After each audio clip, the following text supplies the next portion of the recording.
Good day, chess world. So let's see, can you find, it is black to play here, the wonderful move Janowski had up his sleeve? Capablanca claims he had already seen this move ages before, but how can black continue their attack on the white side here? A wonderful exercise in attacking calculation.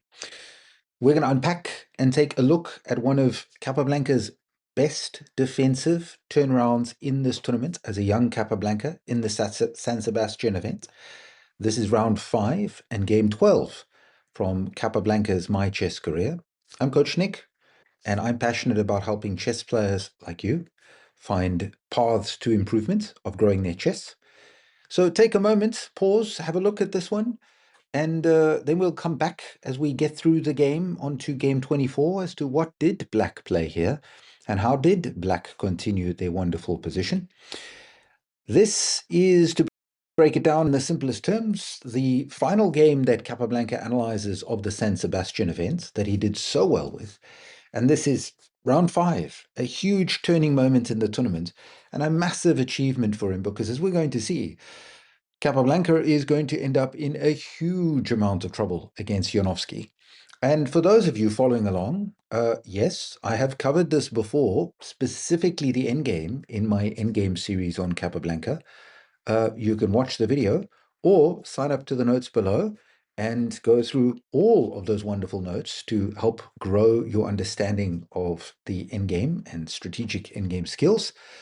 This game we're going to go through, we're going to start at the beginning and see where the problems begin before we unpack the wonderful endgame and some of the other elements that come along.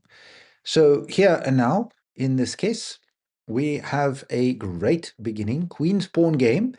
Capablanca later on was more focused on king pawn games, understanding that they were probably better suited to his style of play. And yes, in the previous video, when he was playing against Bernstein, he played the king's pawn game, showing his versatility. Here he plays e3. Not a great move, but not throwing away any advantages or anything. So knight f6, knight f3, and his opponent immediately challenges the center here with pawn to c5.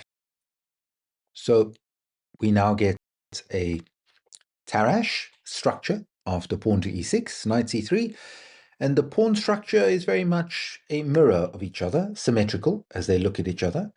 And now we get this position of bishop to e7. And here Capablanca puts the comment, he says, there is something about this move that does not please me. The bishop will have later on to take the pawn and thus lose a tempo. Time is too valuable in chess to be this squandered. What he's talking about is the idea of capturing on c5, and then this bishop has to move again. And he immediately strikes against that idea, and I do agree with him. Better from black is to play knight c6 and delay this a little bit. But let's get into the middle game. So pawn takes on c5, castles. And the idea now from Capablanca is to play pawn to a3. He puts the comment here that cd5 at once seems better because it prevents black from making that same move, practically equalizing the game. And he's correct. Why? Because here at this point, it's important for white to leave the opponent with the isolated pawn.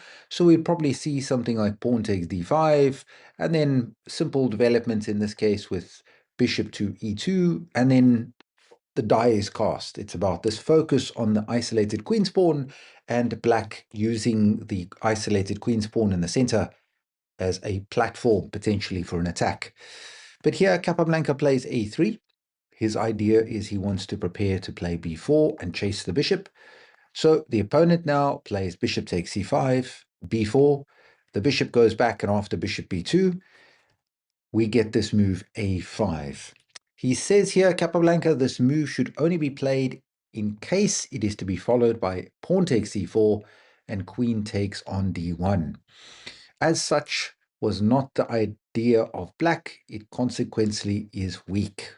Well, in simple terms, he says, look, a5 should be played with the idea of capturing, trading queens, and then it makes sense. But I don't think it's at all a bad idea. I think, as we'll see, that there's still interesting room for improvement. So b5 from Capablanca, and I think simple development would be fine, But underlying the issues for Capablanca's decision-making is his belief that the isolated queen's pawn is just a negative, that there is no plus to it being there. Whereas if we look, for example, knight bd7, and if pawn takes d5, pawn takes d5, oh, why can't he just win a pawn here with knight takes d5? And this is the important one, captures, queen takes, and now knight c5, and the fact that white has not castled leaves white with just some issues of their king getting caught as a target in the middle of the board. But Janowski chooses to play this move of b6. He's trying to overprotect d5 with the bishop, but at the same time potentially wants to capture and reveal his bishop here. And that's why I do agree with Capablanca that potentially pawn takes on c4, with the idea that if bishop takes c4, maybe then b6 is a future idea. But nonetheless, b6, pawn takes d5, pawn takes d5, and then Capablanca plays knight d4. His note here, black now has a isolated pawn and no compensation for it, a thing that should always be avoided. Years later, world champion Michal Botvinnik will point out and prove that actually the isolated queen's pawn can be a wonderful platform for an attack. This game will also show us that that provides a wonderful platform for attack. Whether it would be a positive or a negative is not so easily defined at this stage. So that's important. Capablanca automatically just looks at it from the endgame perspective, which means the pawn's isolated, it's weak. That's not always true. So here, it also provides a great bit of space and potential attacking resources. So Janowski immediately plays bishop d6, and this is the simple developing move already looking at the king. And now we get an interesting moment of self-introspection from Capablanca. He says here at this stage that he was considering two candidates, pawn to g3 or bishop to e2. And he says one of them was incorrect and one of them is correct. So I want you to think for a moment, which one would you play? How would you continue in this case here? So hopefully you take a moment, a pause, and we'll unpack Capablanca's decision-making. And here, Capablanca puts down that he played bishop e2, and he says it's a mistake. That's not true. He says, a mistake, the cause of most of my future trouble. I saw at the time that g3 seemed to be the proper continuation, but I became afraid of being criticized for creating such a formation of pawns on the king's side, and hence the selection of this bad move against my better judgment. It must be remembered that I was playing my first big tournament, and I did not want to be criticized for doing what poor players so often do. In this game, I was for the first time in my life to have the feeling of being completely outplayed by my opponent. Time after time, up to move 23rd move, I would figure some reply of my adversary only to find out immediately that I was wrong, and that some other move that he had made was superior to the one I had thought best. After my 23rd move, until the end, I played perfectly, with the exception of some few moves which I analyzed during adjournment, which shows, by the way, that a good player will often see more by studying the possibilities over the board than by analyzing and moving the pieces about. Goodness me, he buries here a huge quantity of revealing information. First of all, let's deal with the chess part. Him pointing out g3. Why didn't he want to play g3? Well, because he didn't like the fact that the king side looks like Swiss cheese. It's got holes all over the place. He's already moved the e-pawn with the intention of moving the bishop. And then we get a reflection. In calculation, look, bishop g4 is going to happen. Now maybe you have to play bishop e2 anyway. I don't agree with him. I think bishop e2 is a great move. And as we'll see, there is absolutely nothing wrong with his move.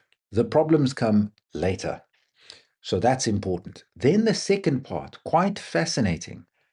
Look how concerned he was, first of all, by wanting to be accepted by his peers. Very, very impressive, showing the humanity, the human side. We've all been there in our different environments where we are concerned about how these other people that we're competing with in this case might judge us, which is quite fascinating from Capablanca. Someone so incredibly gifted that he never had to be taught how to move the pieces. He didn't get taught how to play chess.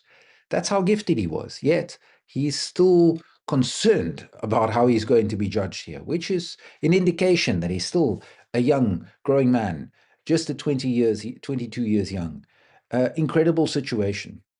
Then the next element that we can unpack is the unpacking of what he claims later, where he says that his play was perfect, excluding some decisions he made in adjournments. Now, I'll give you a little bit of story time with Coach Nick. Back in the chess world days, we used to have adjournments, and that was on move 40, also potentially move 60, where basically the players call timeout.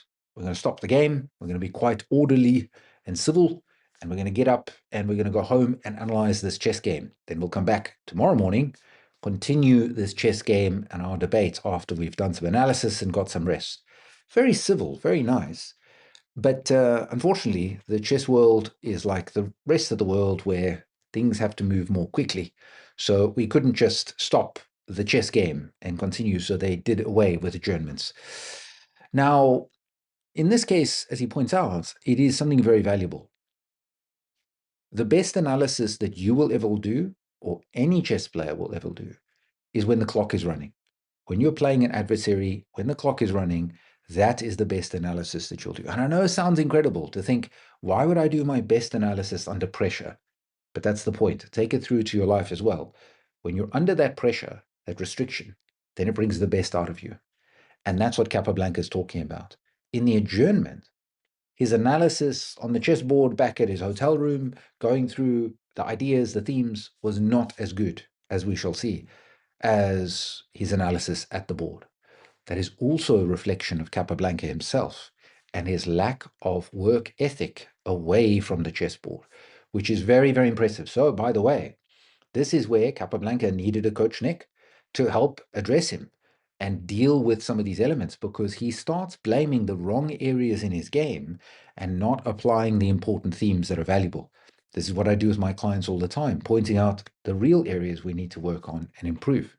And here we'll see it in Capablanca. Bishop e2 is completely fine. Bishop e6, and then he plays bishop f3. I would first ask in this case, why? He says, since later on I will find myself compelled to return with the bishop to e2, it would have been better to have left the bishop where it stood and have simply castled. I 100% agree with him. Castling makes more sense. Just get on with it. The famous expression, castle early, castle often. Good example. Just get your king out the middle here in this case, and then he can continue the rest of the play. But still, it's not a mistake. He doesn't pick up on his error. And many, many years later, Alekhine, in their World Championship match, will truly reveal their errors in Capablanca's chess. And here, part of the problem is rook a7, he plays castles. Again, no notes, no nothing, fine. Rook to c7, a weird-looking idea. But the point by black is that they don't want to just move their knight to d7, since this knight coming into c6 is a problem. So that's why he's created this little weird decision to get onto the file and deal with this problem. Kappa, that should be an indication to you. That is a strong point, a brilliant outpost on the file. You should be aiming for that. And this is actually where his problem comes in. Capablanca now plays queen b3 and says bad, as black quickly demonstrates rook c1 was probably the right move. In one earlier sentence, just a few moments ago, Capablanca criticized his adjournment work, his analysis away from the chessboard. And here he himself is guilty of perpetuating the same problem. Notice his words, bad as black quickly demonstrates. Rook c1 was probably the right move. Probably. Why don't you analyze, Kappa? This is so important that you have to be completely honest with your games afterwards. Now, Capablanca does win this chess game, as we'll see, with some amazing endgame play to fight back. But let's look and learn from the mistakes. Where should white be playing? On the queen side. Why? Because that's where the weaknesses are. White is already doing a good job of putting pressure onto the center pawn, tying down these pieces so they have to defend d5. That's what you want to do against the isolated queen's pawn. This knight on d4 is wonderfully posted. Why? Because it blockades the pawn, stops it from moving. And look at the influence that the knight carries, and it cannot be forced away. Very valuable. There is another weakness on the other side of the board. We've already identified that weak square on c6. What's preventing this knight from jumping in and getting even deeper into the opponent's position is, of course, the knight on b8. So what he should be doing is trying to find another weakness on the queen side to cause trouble, which is b6. But I'm going to reveal a crucial flaw in Capablanca's play. He does not play forcing moves. As a matter of fact, he struggles to play positions that require him to play in a forceful manner, because Capablanca's skill set is finding optimal moves out of a group of almost equal-looking moves. The same as Colson, by the way. Now here, he needs to play in a very forceful manner to tie down his opponent. And that should tell you, target this weak b pawn. Knight to a4. This is what he should have done. Very important. Why? Because if knight to d7, wonderful, knight c6, and this is a exceptionally ugly position that is turning very, very quickly for the opponent into a position that he does not want to have. So that's not playable. So suddenly the rook will have to go back to c8. Now, notice this queen is tied down to this pawn. Rook to c1, suddenly more problems would develop. If, for example, rook takes c1, queen takes c1, now suddenly the knight can't move, the bishop can't come here to try and chase away the knight. If something like rook e8, then rook d1, aiming at pressure on the square, and the game is very different. We can see that black is on the back foot. White is in the driver's seat here. Now, what Janowski picked up that he was able to do in this game is that if you start playing very forcefully against Capablanca, he starts to struggle. So, queen b3, knight b d7, and this is actually quite interesting. He says here, rook f d1. I could not play either knight takes d5 or knight c6, as close analysis will show. I've lost a piece in either case. What? No. No. This is the difference also with Capablanca and Alekhine. Alekhine was much more thorough in his calculation and analysis. We'll do that when we cover Alekhine's games. Why was Alekhine more thorough? Because he had to be. He didn't have Capablanca's gifts. Capablanca just had this amazing gift that if he looked at a position, he would just see the first move that comes in his head is great, and generally it's optimal. Here, knight c6 is, without a doubt, the correct move. You're not losing material. First of all, the queen is attacked. So if we see a move like knight to c5, and by the way, this is the slightly infuriating part of going through the Capablanca notes, he doesn't give any further elaboration. He just says that that's worse. But here, after queen c2, queen d7, it's clear. White is just better. So it must mean that he's talking about the forcing variation. So he must be saying, rook takes e6, pawn takes e6. Now we have d4, queen to d1. A little bit lazy analysis from Capablanca, because now pawn takes c3, queen takes d6, pawn takes b2, rook a to d1. Sorry, Kappa, which piece did you lose? Where is this piece? Because this looks pinned. So no, there's no piece that you're losing in that case. So that's not correct, especially with that dangerous pawn on c6. So it can't be that variation. Maybe it would be here with the knight moving to c5, but then there's no tactic. There's just lost the exchange. So this is very important. Again, why am I going in such detail to this? Because you in your own games need to be honest with yourself when you analyze them afterwards. Where did the errors come from? And what I do as a coach is to find the repeated mistakes so that we form what is the pattern of those errors. We correct them. And that's what Capablanca needed in this case. He did not introspectively look at, wait, what is going on with this move knight c6? He just trusted his analysis. But As evidence against him is his earlier words, where he said he continually missed his opponent's best moves. Why is that? We'll unpack. So rook fd1, knight e5. Now, yes, he has to go bishop e2. Now there is no advantage here for white. Why? Because look at these black pieces starting to begin their eyeing of the enemy king side. There is no ability to put the knight into c6. That doesn't work now. So here, Janowski plays queen e7. We get rook a to c1. Rook f to c8. Very nice from Janowski. He says, well, look, this is an open file. I'll start looking at this square. And now he plays knight to a4. And he says here, this move has been criticized because it allows the coming combination. As a matter of fact, I had already seen what was coming, but I also felt sure that my only chance was to weather the storm. Any other way, I was sure would lose. I therefore stood for all that was coming, certain that there was a defense to the terrific attack of black, and that at all events, it was my only chance. No, no, not at all. So in this case, we're going to see this big attack that came up and the introduction of what we're putting at. If he did see the issues on the king side, then maybe just play h3, control g4, make it a bit more difficult for the sacrifices to work on this square, the knight to loop into the square, all of those possibilities. That would be better. But it is, again, exceptionally revealing in Capablanca's play, in that he just trusts. Just trust me, bro. Just trust in his defensive skills. Now, to be truthful, many a time he was completely correct with that. So if you have those amazing skills, he's maybe misusing it, but let's see what he's talking about. Rook takes c1, rook takes, bishop takes. What combination could possibly be there? Knight e4. 3 candidates he puts down. Now, here at this stage, he is certainly not lost. Black doesn't have some amazing forced win.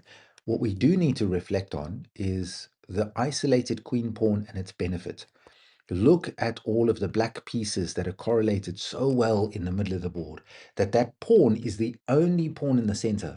This gives black that superior control and opportunity to play there. Very instructive, just for you to see and take note of. Very, very instructive. This is how you use an isolated queen's pawn. So here, he played bishop b2. This is a blunder. This is a mistake. Not picked up during the game situation, but something that we will reflect on.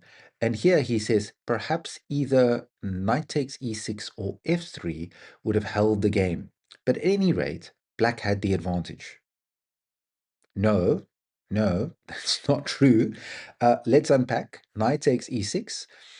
Yes, is completely correct, since if queen takes, then this pawn is going to fall. Now, after pawn takes e6, hold on, why can't we take here on the square? Put in the comments below. Let's see who can find this one. My tip to you is loose pieces fall off, and knight takes b6 would certainly be a massive blunder in this case. So yes, yes, yes. So if we take a step back, knight takes f takes e6, knight takes b6 is not playable, but an important resource that we would know would be g3. It is focused on stopping the queen to get in, and at the same time give the king a little bit of air on the back square. That would be fine. We have a good, interesting contest, and I would think that probably queen f6, pawn to f4, and okay, we have a good, interesting chess game where white's king side is very fragile and weak, but black does have to worry about their specific problem on b6. The other move he put down of pawn f3, whew, no kappa, this is no good, and I want you to see the weakness in his play. He's not looking at forcing moves. Pawn f3 is exceptionally superficial, and there is a great deal of choices for black to punish this. So it's a good thing he did not play pawn to f3. The reason why is a case of take your pick, but queen h4, absolutely wonderful. The point being that if you take the knight, now suddenly it is a crushing victory after knight g4. Yes, there is a mating net back down here. There is a mate coming up on queen takes h2. So no chance to survive at all. If knight to f3, bishop takes check. Ooh, okay. King can't go here. Check and mate. If the king now moves over here, smothered mate. So that is just awful in this position. Knight takes, queen takes check, king here, and then queen to h1 is mate. So no. That is certainly not playable in this position. And when we take a close look to this position after knight g4, if we ask the question after h3, how do you think black checkmates in this position? What do you think it is? Put it in the comments below. How do we get this win? What does black do to finish off? So put that one in, a wonderful attack. Now let's just understand this after f3. Why is Capablanca's king side falling apart like this? The rule of three. The rule of three. He currently has no real defenders of his king side, and that variation that we're looking at, the queen joins in with the threat to the bishop and the knight helping. And as we've just looked at, if pawn takes on e4, the knight moves to g4. Look at this. 1, 2, 3 pieces. The rule of three, wonderful application. Yes, he's sacking the knight. Just because we say rule of three doesn't mean we can't have 4 or 5. And that's actually the typical advice. If you can attack the enemy king with 3 pieces, good start to the attack. If you have 4, the opponent's in trouble. If you have 5, you probably have a forced win of some kind. To find a way to get 5 pieces to attack the enemy king side or king position, very challenging indeed. So, in this case, after f3, queen h4, probably the best move is g3. And well, what do? Just continue the destruction of the enemy king side. And this is game over. King here, then, of course, how do we force mate in quick time becomes the question. Put it in the comments below. Lots of ones for people to analyze. There's a forced mate in 2 moves. I know it's stunning. King h1, forced mate in 2. So Capablanca, in this case, his instincts are correct. He shouldn't be playing f3. Knight takes e6 is certainly fine.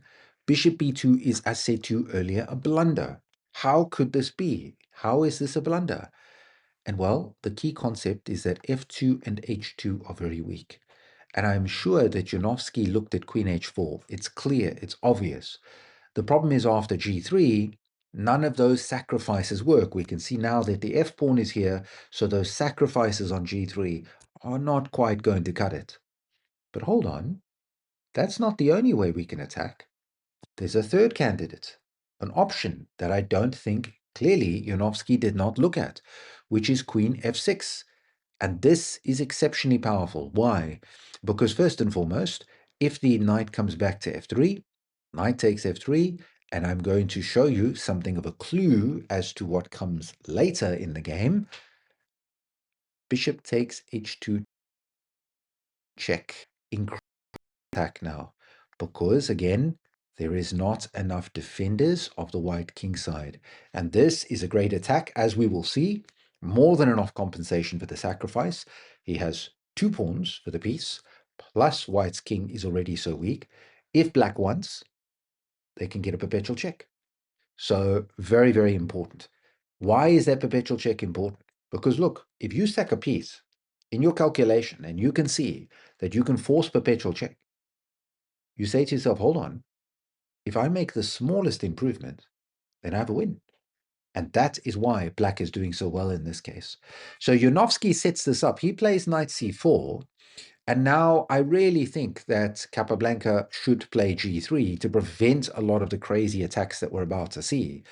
But instead, after knight c4, he goes right into it and boom, we have that question that I started with.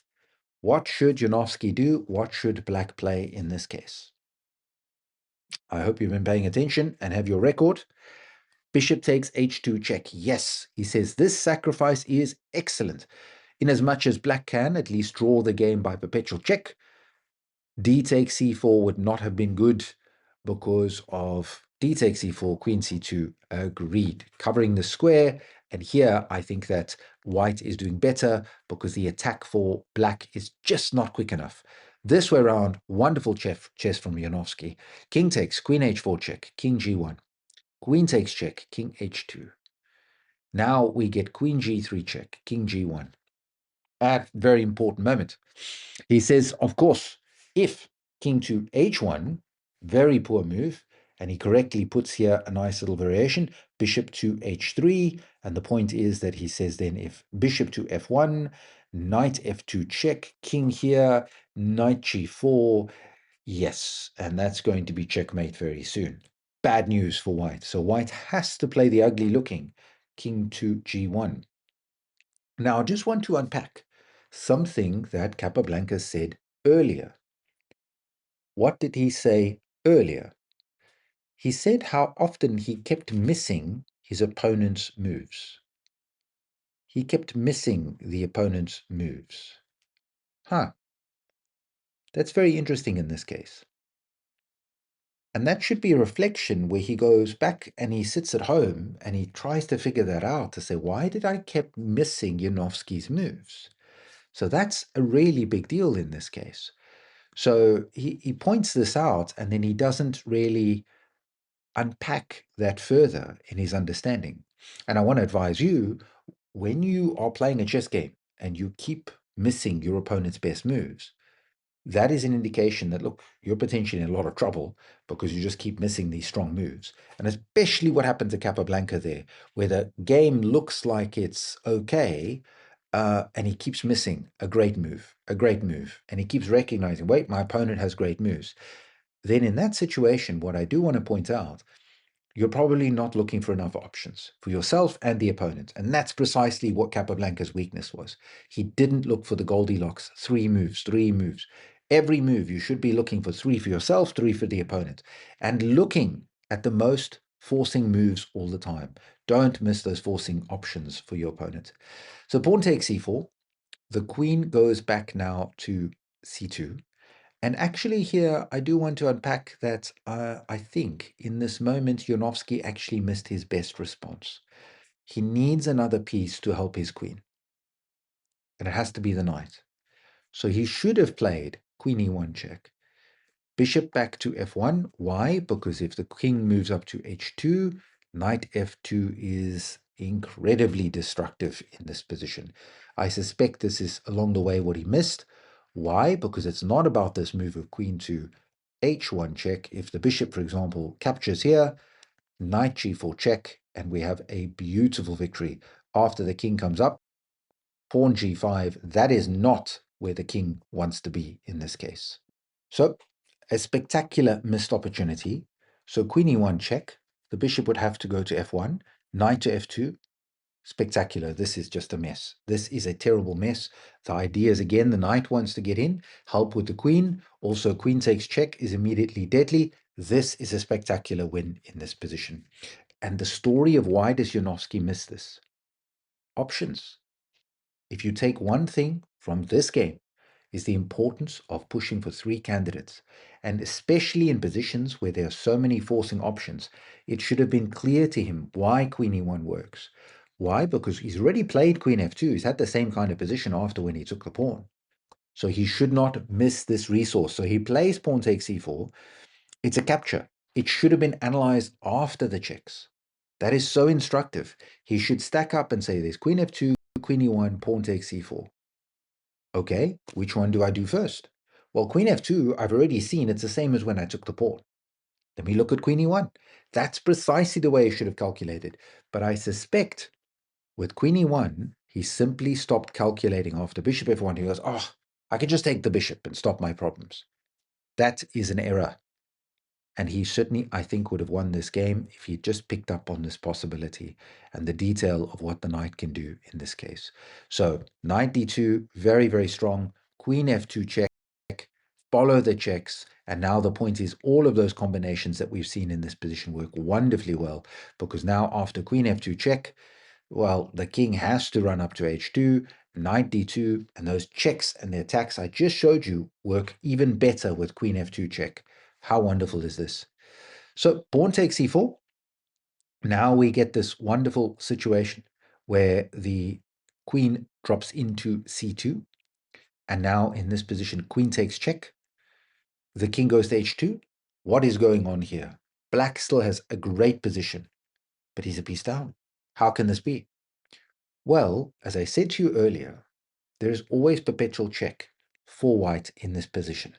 So he plays queen g3 check, king g1, queen check, king moves up, queen g3 check, king g1, queen g, king h2. Is he playing for a draw? No, certainly not. But he's now gaining time so that he can get towards move 40. The famous Russian story, if you can repeat, you must repeat. And that's what we're seeing in this case here. Why? Because the closer he gets to the time control, the better. So now the knight goes back to 6. Not sure I'm sold on that move, but nonetheless, it's still a very good position for black. Why do I say that? Because at any stage, he could always draw, so he's certainly no worse. So now knight takes e6, queen h4 check, king moves to g1, queen check, king to h2. Again, here Capablanca puts down, the repetition of moves was simply for the purpose of gaining time.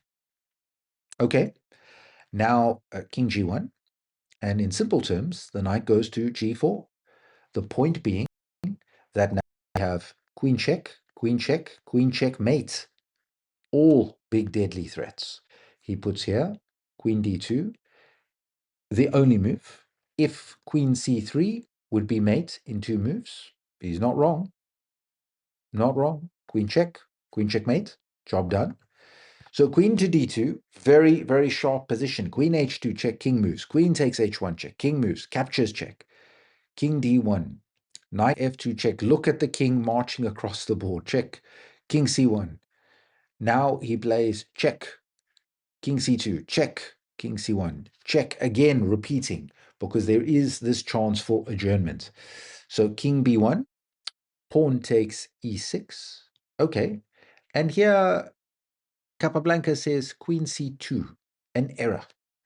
He said king a2 would have given me at least a draw. Incidentally, it shows that my judgment was correct with respect to the possibility of warding off black's terrific onslaught, as expressed on the previous note earlier. No, Capablanca, you were just totally wrong. He thinks this is now a self-fulfilling prophecy because of the missed opportunities that the opponent had. Again, I want you to learn from this. Capablanca is a brilliant chess player, absolutely amazing. But we can still learn from everyone's mistakes. And in this case, we see the lack of introspection and correct analytical work here. So yes, king a2 is to be preferred, but queen c2, now what do we get? Pawn h5, bishop to d4, and this is where my Capablanca's Best Chess Ending series picks up. You can continue in that video and take a look and understanding what happened in that game. Fundamentally, I will just unpack here just Capablanca's notes. I've made much more detailed explanation of how you can learn from where Capablanca took control of that game and ended up winning. Also the mistakes from Janowski, where again, it came into his game, not calculating properly and looking at the forcing options at the critical moment. Now, in this case, if we just look, Janowski runs the pawn, and I just want to get to Capablanca's note. He says here, all this from move 48 on is the result of analysis during the adjournment, referred to in a previous note. It was not good, and black could have won the game had he continued the attack in the same impeccable way as after queen takes on c4 check is what he raises here, is a mistake because king f8, then bishop d6 check, queen takes d6, queen c8 check, and this is winning for black. So it's a little bit strange in that case. So that one he puts down and says would have given a better chance of a draw. Huh? What draw? There's no draw. He's just lost. So he criticizes in one moment his analysis at home and then jumps into this. So no, not at all correct in this case. Where I don't at all agree with him, b6 is fine. b6, as we'll see, is a really hard position. Now, he puts down queen e4. He says, this move I had not properly considered, though it was the only one to win. Against queen c6, I had knight to c3. Yeah, I agree. That one's heading towards a draw. So the notes are exceptionally really very reflective of Capablanca, and his homework is superficial. And this is what cost him his world title many years later. When he loses that world title, by the way, he had not lost a chess game in 8 years. Capablanca had never defeated, Alekhine had never defeated Capablanca in any chess game. So that's why it was such a stunning victory. Here we get bishop takes e5, and I just want to unpack after queen e1 check. This is what played by Janowski, and there's two moves here, queen h1 or queen e1. And really, it comes down to just a calculation error. And I do think it's rather reflective of what the story that he unpacks. And that's where we'll sort of end off. And you can watch the other details in the further parts of the endgame. Here, Capablanca puts down queen h1 was the correct and winning move. For the first time, black, since the attack started, failed to make the best move to win. It has been said that the error was incomprehensible. As a matter of fact, it is a very simple explanation and a very logical one too.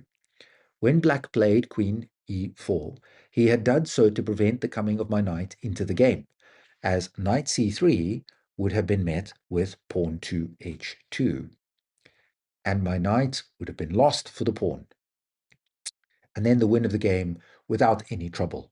This to him, the force of the move that may lay in the fact that while it prevented the further advance of my pawn, it also prevented my knight from coming to the rescue because of the check on e1. And what he's talking about there is precisely this theme, is that in this scenario, if the knight comes back to c3, then the whole idea was pawn h2, knight takes e4, promotion check, and then, of course, queen takes over here. I'm not sure that that is one for black, but so be it. That's what both players thought at the time. Now he points out very, very instructive when we talk about this moment. He says here,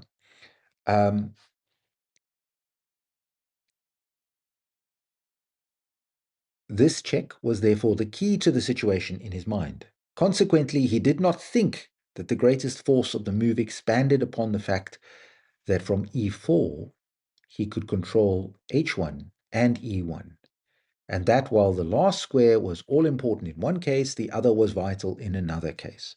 The proof of this is that after the game, Janowski analyzed the position for 2 hours and never saw where he had committed his fault. The other masters had to tell him, Byrne had asked me if the move, queen h1 check, had been considered, that he thought it would have won, and I told him that he was right, but that my opponent had never thought of it. He then talked about the move, and Janowski thus came to know of its force. He should not, however, be much blamed for it, as previous to his fault, he had conducted the game as in the old days, when he was one of the most feared of all players. Now, I want to unpack. We can see the mistake earlier in Janowski's game. Why didn't he see queen e1 check earlier in the game? Very, very important. So that's a big deal. He missed in the earlier part in the game where he had that resource, this attack, this moment here. I want you to see how important it is. Janowski didn't see three candidates. He didn't follow the correct procedure. You can learn from this. Checks capture simple threats. Stack them up in their most forcing order. That is the Goldilocks zone of calculation, especially in sharp positions like this. And then we jump to the latter part of the game, the decisive moment. And he misses it because he's not looking at options. And he didn't rank the different checks. So decisive.